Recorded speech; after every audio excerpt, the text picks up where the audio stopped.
back, everybody. Just give you a heads up on an upcoming project when things slow down for me a little bit. I don't know, maybe, 8 months ago, maybe.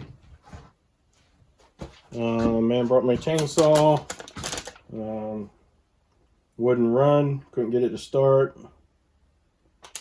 And I guess before it did quit, it was making some noise. And it's a stihl, ms271. And it has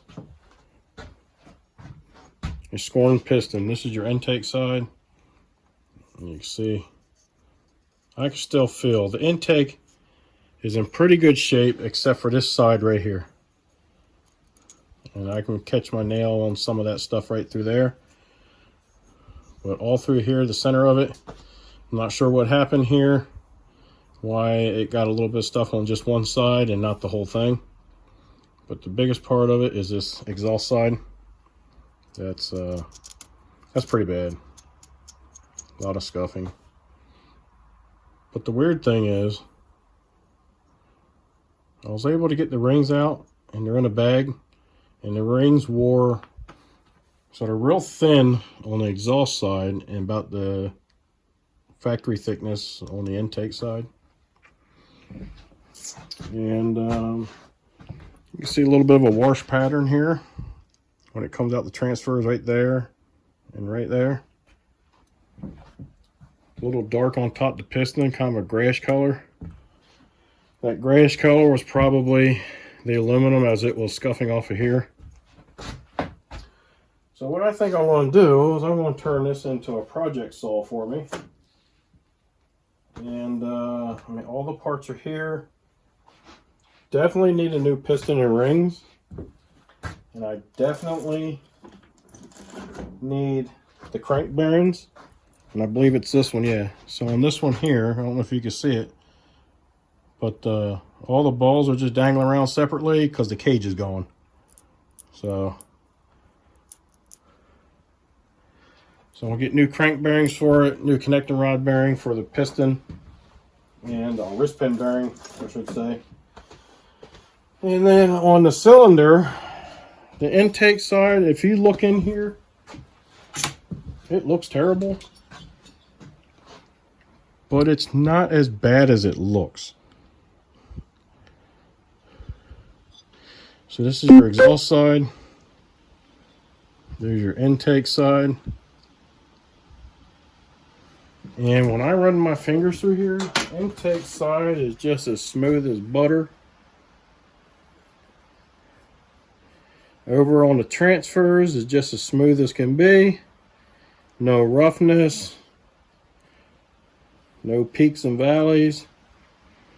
On the intake side, that is good above and below the intake. It feels good. One little tiny spot. I feel a little tiny something.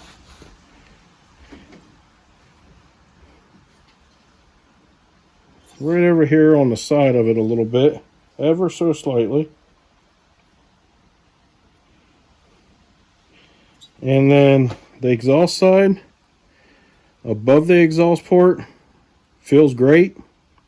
Nothing there. But below the exhaust port, I feel some stuff, but not much. And it's up near the exhaust port itself. It might come down maybe 1/8 to 3/16 inch below the exhaust port. But after that, it starts to really smooth out. There's one little spot off to the side here. But I think it might be salvageable. So what I'm going to do first, I'm going to get me a new piston and ring. And, you know, crank bearings and stuff like that. Everything I need to put this back together except for the cylinder. And I'm going to slide that new piston in here, make sure it fits well. As long as it fits well, I might do a light hone on it. And that should clean things up nicely. And plus it'll give me a new surface for them rings to seat on. And And I'm going to try this thing out. I might do a little bit of porting on the exhaust and intake. And I'll definitely do a porting. I'll port the muffler too. So the screen's going, and all it has is a little tiny hole back in there. Let's see here.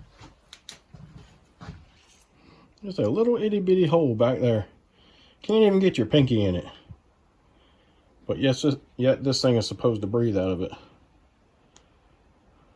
It's got a screen on the inside, which if you pull that screw out there, you should be able to pull it straight out.